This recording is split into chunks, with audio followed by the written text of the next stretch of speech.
महानदी, इसकी शाखाओं के नाम हैं चंद्रभागा और प्राची। इसी नदी के तट पर बसे हैं कई नगर और कई जनपद। इन्हीं में से एक है कोणार्क।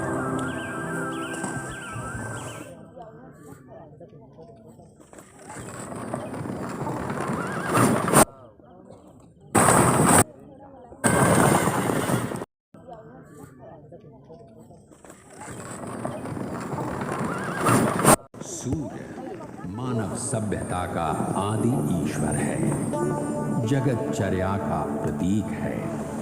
ऋग्वेद में इसकी चर्चा इसी रूप में होती है। सूर्य के भाई अग्नि और वायु हैं। यही जगत रचयिता हैं। वो रथ पर सवार होकर आते हैं। रथ प्रतीक है इस ब्रह्मांड का। उसके पहिए समय हैं तो प्रतीक हैं गति के। इसके रथ में जुटे हैं 7 घोड़े, सतरंगी किरणों वाले। उसके पहिए की 12 रेखाएं 12 महीने हैं। उसके चलने से मौसम बदलते हैं। सूर्य के 720 पुत्र हैं, दिन और रात के जोड़े में। सूर्य प्रतीक है गति का, जीवन का, इसीलिए वो आराध्य है। आदिम सभ्यता स्वयं को उसी का अंश मानती आई है। ईसा की 9वीं सदी में केसरी रियासत के महाराजा पुरंदर केसरी सूर्य के परम उपासक थे। उन्होंने कोणार्क जनपद में पहला सूर्य मंदिर बनवाया।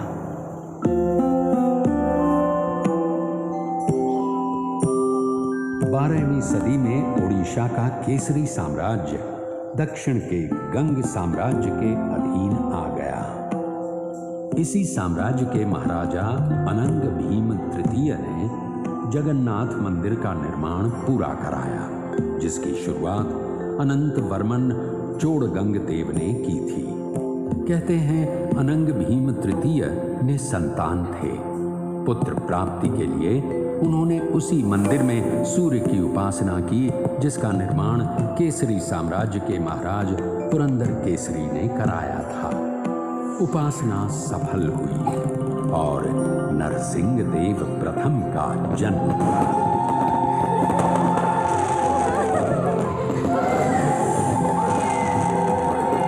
नरसिंह देव, जिनका शासनकाल 1238 से 1264 तक रहा, उनमें अपने पिता अनंग भीम के तमाम गुण थे।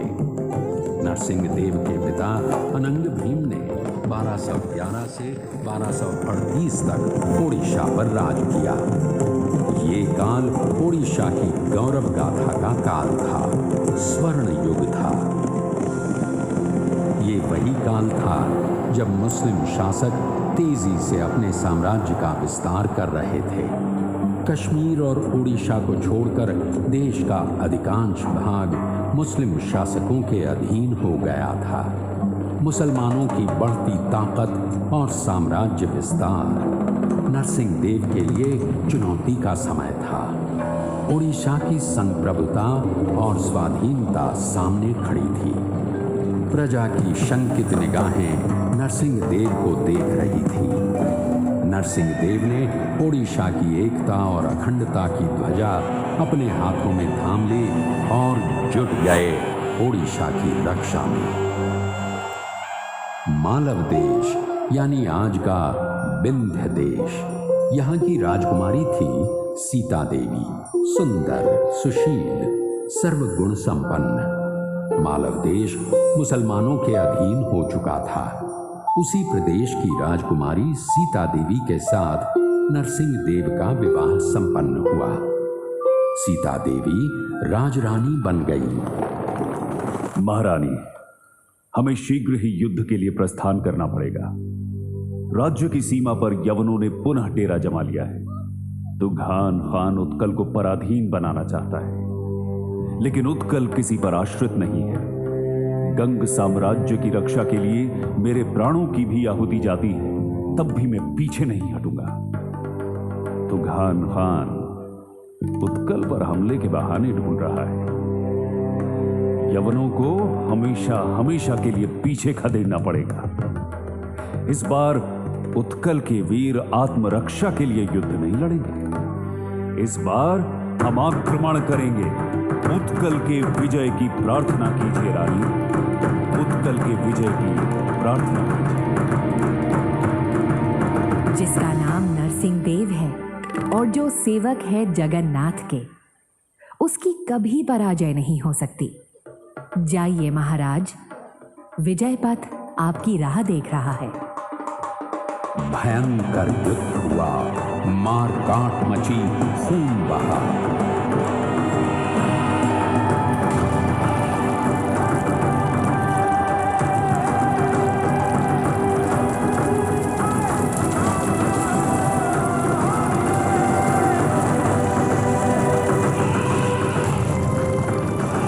नरसिंह देव की वीरता और पाइक वीरों के युद्ध कौशल के आगे तुगान खान की पराजय निश्चित थी। तुगान खान का सेनापति करीमुद्दीन लागरी मारा गया। ओडिशा अगले 300 से भी अधिक वर्षों के लिए स्वतंत्र हो गया था। सन 1568 में अकबर के काल से पहले तक उसे पूरी तरह कभी पराधीन नहीं बनाया जा सका। लखनऊ की विजय उत्सव और उल्लास लेकर आई, लेकिन नरसिंह देव का मन विचलित था। अशांत नरसिंह देव की बेचैनी उनकी पत्नी सीता देवी को चिंतित कर रही थी। विजय की माला गले में धारण करने वाले महाराज, अब तो प्रदेश पहले की अपेक्षा अधिक शांत है। आपका यश आपके आगे चलता है, फिर भी आप चिंतित हैं। सूर्यमुख कलांत क्यों है महाराज? देवी, मैं युद्ध लड़ रहा हूं मातृभूमि की रक्षा के लिए, उसकी स्वाधीनता को बनाए रखने के लिए, लेकिन मन अशांत है। युद्ध लड़ना और राष्ट्र को संरक्षित रखना मात्र यही राजधर्म है। युद्ध लड़कर भूमि को तो सुरक्षित रखा जा सकता है, लेकिन उसकी पहचान, उसकी परंपरा, उसकी संस्कृति को सुरक्षित नहीं रखा जा सकता। संस्कृति की रक्षा भी तो राजधर्म ही है। उसके बिना ये राज्य, उसकी भूखंड और उसकी सीमा का अर्थ ही क्या रह जाता है? महाराज, केसरी वंश के राजा पुरंदर ने एक छोटा सा सूर्य मंदिर बनवाया था। आपके पूर्वज भी वहीं पूजा अर्चना करते आए हैं। कोणार्क के उसी सूर्य मंदिर में आपकी माता ने भी पुत्र प्राप्ति के लिए उपासना की और आपका जन्म हुआ।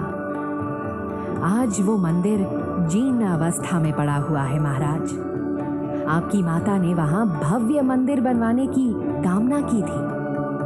आप उनकी मनौती पूरी करें। शायद कला संस्कृति के विषय में आपकी सोच का आरंभ यहीं से हो।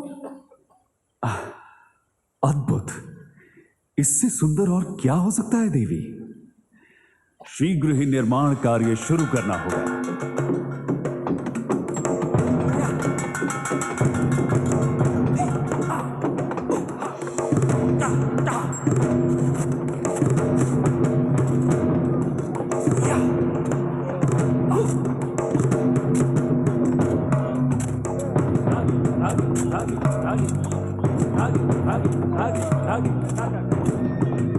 निर्माण योजना पर कार्य रूप दिया जाने लगा। मंत्रियों और शिल्पियों के साथ सलाह मशवरा शुरू हो गया। ओडिशा के वास्तुकार मंदिर निर्माण में सिद्ध थे। ईसा की 7वीं सदी से अब तक ओडिशा के शिल्पी उम्दा भवनों और मंदिरों का निर्माण करते आए थे। ओडिशा के अलग अलग प्रांतों से कारीगर बुलाए जाने लगे। मंत्री शिवेई सामंतरा महापात्रा को योजना का कार्यभार सौंप दिया गया।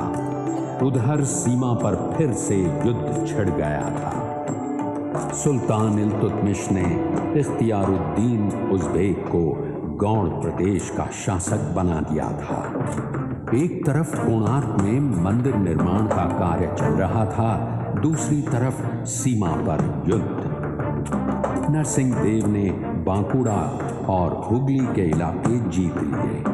कोणार्क का सूर्य मंदिर नरसिंह देव की विजय का प्रतीक बन गया। कारीगर उत्साह से भर गए। बेजान पत्थरों में जान डाली जाने लगी। छैनी हथौड़े की चोट से वीरान कोणार्क जीवंत हो उठा। कोणार्क के जर्रे जर्रे में इतिहास छिपा है। हर शिला अपनी ही कथा कहती नजर आती है। सच है या झूठ ये तो किसी को पता नहीं, लेकिन किंवदंती जरूर है। किस्से कहानियां तो उसी की बनती हैं जो श्रेष्ठ होता है। तो इन किस्से कहानियों से ये जरूर पता चलता है कि कोणार्क श्रेष्ठ है। द्वापर युग था।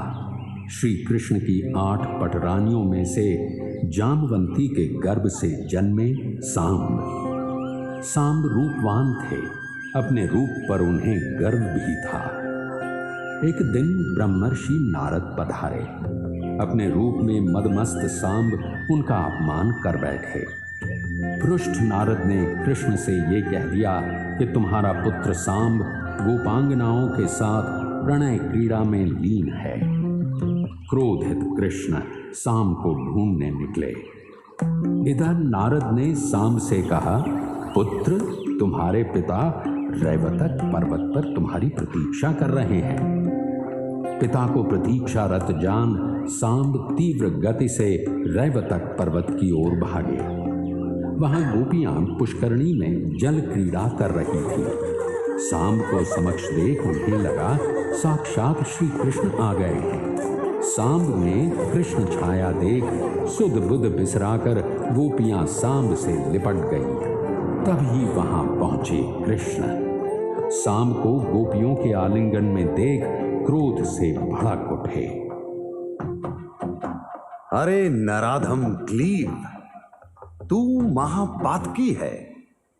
मैं तुझे श्राप देता हूं। जिस रूप के अहंकार में तू डूबा है, तेरा वो रूप नष्ट हो जाए।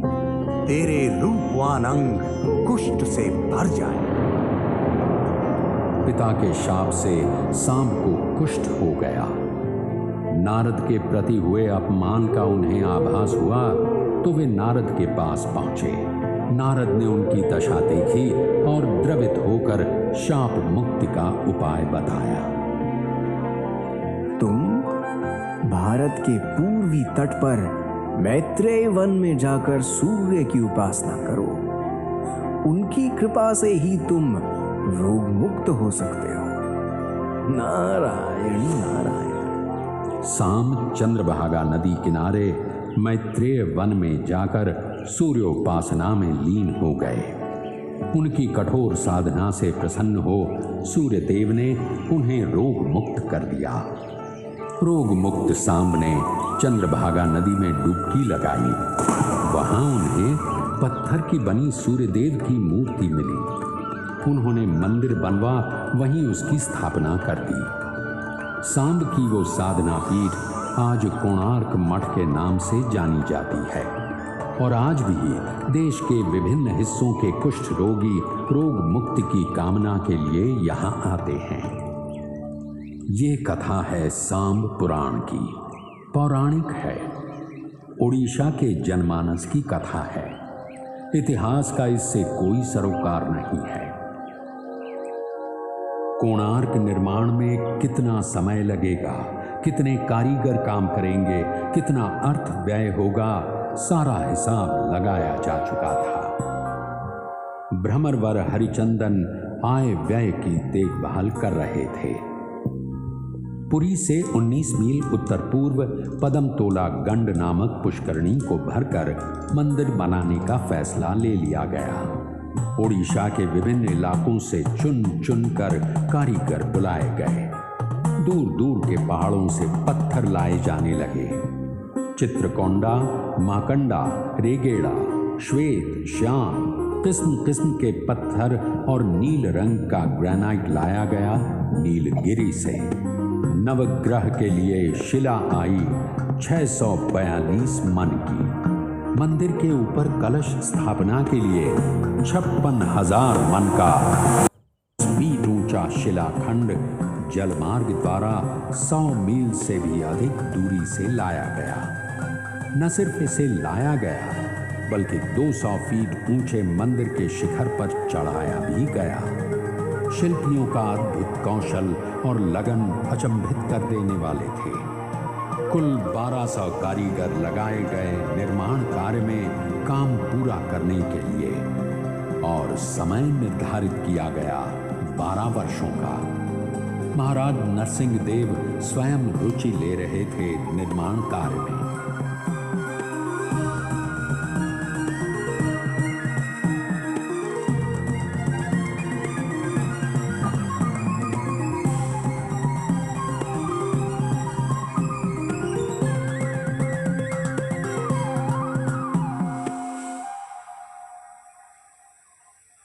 कोणार्क मंदिर की योजना और निर्माण प्राचीन वास्तुशास्त्र शिल्प सारिणी के आधार पर किया गया था।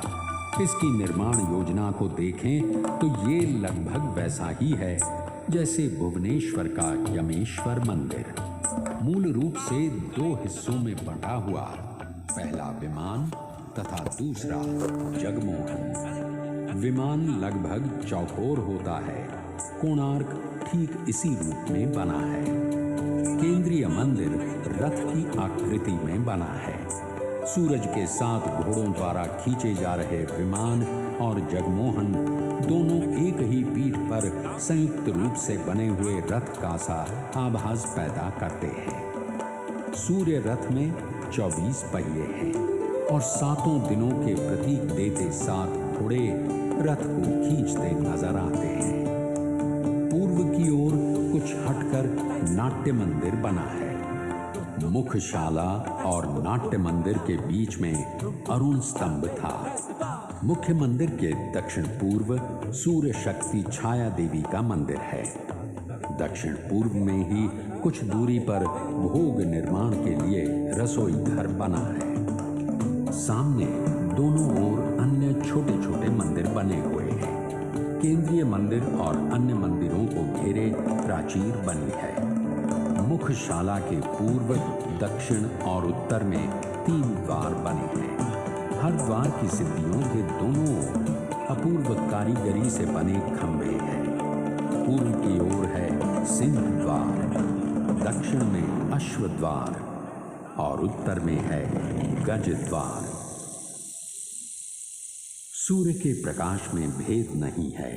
वो जाति, धर्म, संप्रदाय और देश में फर्क नहीं करता। कोणार्क का सूर्य मंदिर सर्वधर्म की पीठ है। सब एक हैं, यही कोणार्क कला का संदेश है। कोणार्क को गौर से देखें तो वो केंद्र से एकाकार होता नजर आता है, मानो कोई ताकत उसे अपने में लीन कर लेना चाहती हो। इसके शिल्प की खासियत यही है कि ये अपनी विशालता और भारीपन के बावजूद ऊपर की ओर उठता गतिमान प्रतीत होता है। मुगल बादशाह अकबर के दरबारी अबुल फजल ने अपनी किताब आईन अकबरी में लिखा है, अद्भुत कोणार्क ओडिशा वास्तुकला का चरम है, एक जलता हुआ दिया है। पर अफसोस वास्तुकला का ऐसा अद्भुत चिराग इसके बाद ओडिशा के स्थापत्य में फिर कभी नहीं दिखा। ओडिशा के मंदिर भव्य साज सज्जा वाले मंदिर हैं।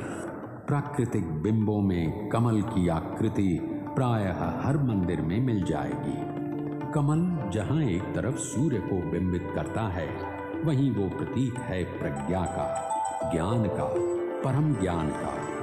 पत्ते और डालियों से की गई सजावट भी प्रायः सभी मंदिरों की सज्जा का अंग है। ये डालियां बिना फूलों वाली हों तो सादा डाली, फूलों वाली हों तो गेंदा डाली, पक्षी बैठे हों तो हंसा डाली। अगर डालियां आपस में गुथी गोलाकार रूप लिए हों तो फांसी लता के नाम से पुकारी जाती है। कोणार्क के पहिए और चक्र की सज्जा में भी इसका प्रयोग देखने को मिलता है। उड़ीसा में मंदिरों के दरवाजों पर जबरदस्त नक्काशी देखने को मिलती है। कोणार्क मंदिर के प्रवेश द्वार पर जो झांकी उकेरी गई है वो है मनुष्य कौतुकी, जिसमें मानव आकृति अलग अलग भाव भंगिमाओं में द्वार के दोनों ओर लताओं का सहारा लिए झूलती दिखाई गई है। साथ ही कई द्वारों पर ऊपर की ओर बढ़ती लता डालियां जो मानव आकृतियां लिए हुए हैं उन्हें भी उकेरा गया है। कोणार्क मंदिर के प्रवेश द्वार पर एक और खास आकृति उकेरी नजर आती है। वो है आपस में गुथी नाग नागिन की आकृति, जिसे अहिबंध या नागबंध के नाम से जानते हैं। उड़ीसा के मंदिरों की यह साज सज्जा सिर्फ क्षैतिज या लंबवत आकार में ही नहीं है, बल्कि गोलाकार सतहों पर भी नजर आती है, जैसे कोणार्क चक्र और तोरण द्वार। कोणार्क सूर्य मंदिर भी है और विजय प्रतीक भी। कोणार्क के शिल्प में जहाँ एक तरफ युद्ध के दृश्य हैं, वहीं ताकत से भरपूर घोड़े और हाथी भी हैं। दहाड़ता हुआ सिंह हाथी को अपने पंजे में लिए हुए दिखलाया गया है। विभिन्न स्थानों पर राजा की आकृति उकेरी गई है। यहाँ तक कि मंदिर के गर्भगृह में राजा को घुटने पे झुके स्वयं सूर्यदेव के हाथों हार पहनते दिखलाया गया है। कोणार्क उड़ीसा मंदिर वास्तुकला का अंतिम मंदिर है, जहाँ परंपरा के साथ साथ कला की नई दृष्टि का मिलन साफ देखने को मिलता है। वास्तुकला के परंपरागत विषयों और बिंबों से हटकर नए विषय और प्रतीक परंपरा को आगे ले जाते नजर आते हैं।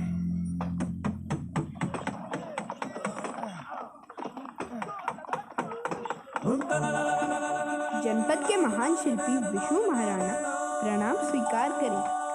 जन्म लेने के बाद जब से मैंने होश संभाला तब से मेरी आंखें आपको ही ढूंढती रहीं। आपकी शिल्प कला के बारे में सुन सुनकर मैं पत्थरों को काटना, उन्हें आकार देना सीख गया। आप मेरे आदर्श हैं, आप ही मेरे गुरु हैं। बचपन में पिता की बाहों का झूला तो नहीं मिला, लेकिन गुरु का आशीष तो मिल सकता है ना महाराज। माथे पे आशीष का हाथ रख दीजिए विष्णु महाराणा। कौन हो तुम बालक? तुम्हें देख मेरा व्याकुल मन और विचलित हो गया। कौन हो तुम? मैं वो भाग्यहीन बालक हूँ महाराज, जिसे आप जन्म से पहले ही अनाथ छोड़ जन कार्य के लिए निकल गए। पिता, मैं आपका पुत्र हूँ, धर्मपद। पुत्र? हाय रे शिल्पी जीवन, 12 वर्षों तक जिसे भूला रहा, आज वो सामने खड़ा है, जिसे गले लगाने को जी चाहता है। घंटों महीनों जिसे निहारने, बातें करने का मन करता है। लेकिन हाय रे दुर्भाग्य, 1200 शिल्पियों के प्राण पुत्र स्नेह से अधिक प्रिय है। क्षमा पुत्र, मैं विवश हूं। ये दधिनौती नहीं लगा तो शिल्पियों के प्राण चले जाएंगे। अभी तुम जाओ, बाद में मिलूंगा जब काम समाप्त हो जाएगा। ये काम तो अभी के अभी समाप्त किया जा सकता है। ये दधिनौती शिखर पे चढ़ाना कौन सा मुश्किल काम है।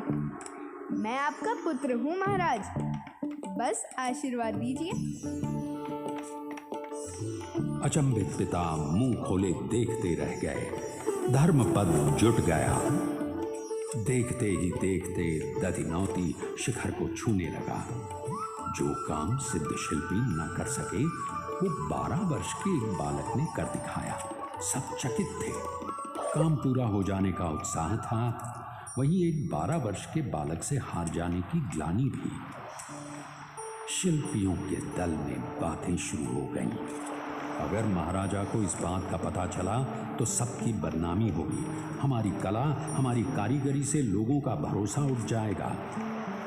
बात धर्मपद के कान में पड़ी।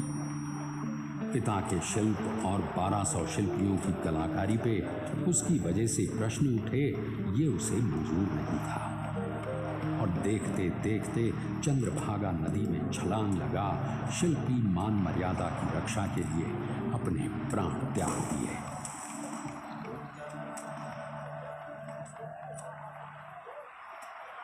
ये किस्सा है या सच पता नहीं, लेकिन शिल्पी का शिल्प के प्रति सम्मान और आस्था को अवश्य दिखलाता है।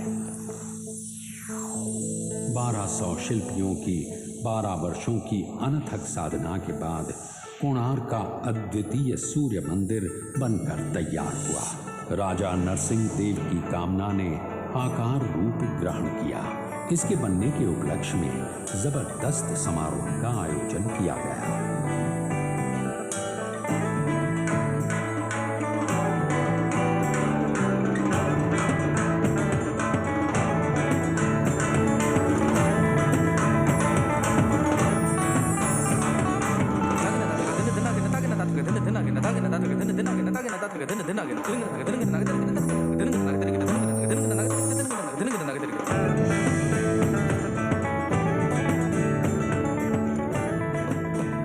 दूर से अपार जनसमूह समारोह में भागीदारी के लिए उमड़ पड़ा। नृत्य, नाट्य, गायन वादन के साथ सूर्य के मंत्रोच्चार से कोणार्क गुंजायमान हो गया।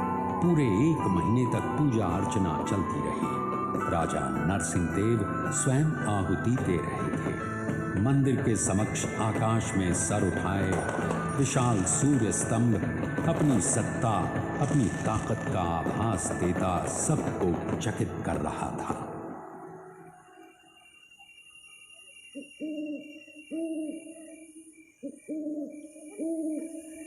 तेरहवीं शताब्दी के मध्य में बना हिंदू वास्तुकला का ये नायाब नमूना कैसे और कब अपनी चमक खो बैठा, एक बियाबान जंगल में दब गया, इसकी ठीक ठीक जानकारी नहीं मिलती है।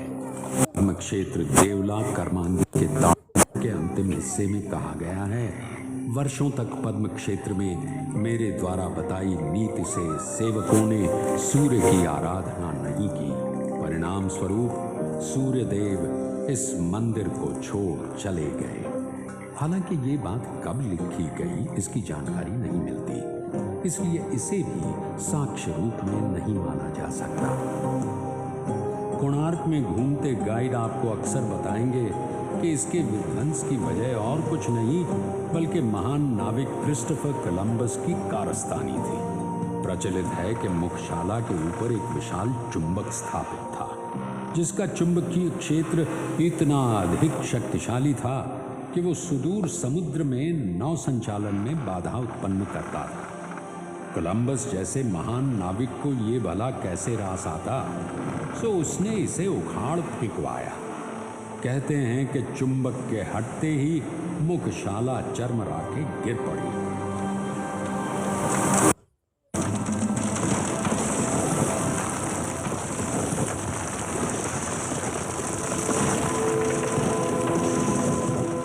मगर सच तो ये है कि कोलंबस के कदम कभी ओडिशा की धरती पर नहीं पड़े। लगभग 150 वर्षों तक गुमनाम रहने के बाद 18वीं सदी के मध्य में इस पर राष्ट्र साम्राज्य के बाबा ब्रह्मचारी की। वे महाराजा वीर किशोर के अधिकारी शिव भट्ट साठे के गुरु थे। उन्होंने सर्वप्रथम इसकी साफ सफाई करवाई।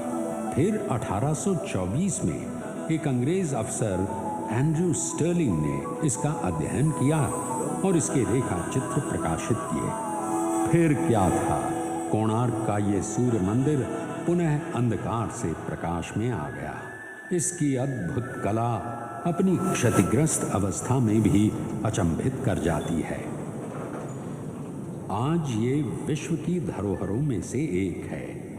भारतीय पुरातत्व सर्वेक्षण विभाग इसकी देखभाल, इसे संजोए रखने में दिन रात लगा है। कोणार्क सत्य है, जीवन का सत्य, शिल्पी की कठोर साधना का सत्य, उत्कलीय और भारतीय संस्कृति का महान सत्य है जो कई कथाओं को अपने में समेटे है। हो सकता है इसमें आपकी भी कथा आपको मिल जाए। ध्यान से देखिए, कान लगाकर सुनिए। कोणार्क आपको आपकी कथा सुना रहा है।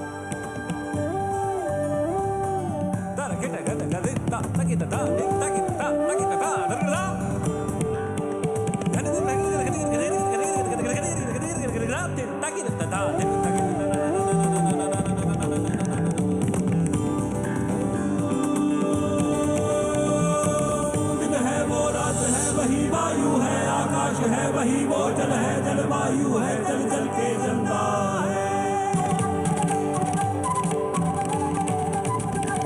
वो नव है, नूतन है, आदि भी है, अनादि भी वही सूर्य है, वो उज्ज्वल ज्योति, वो ज्योति पुंज है, आग का गोला।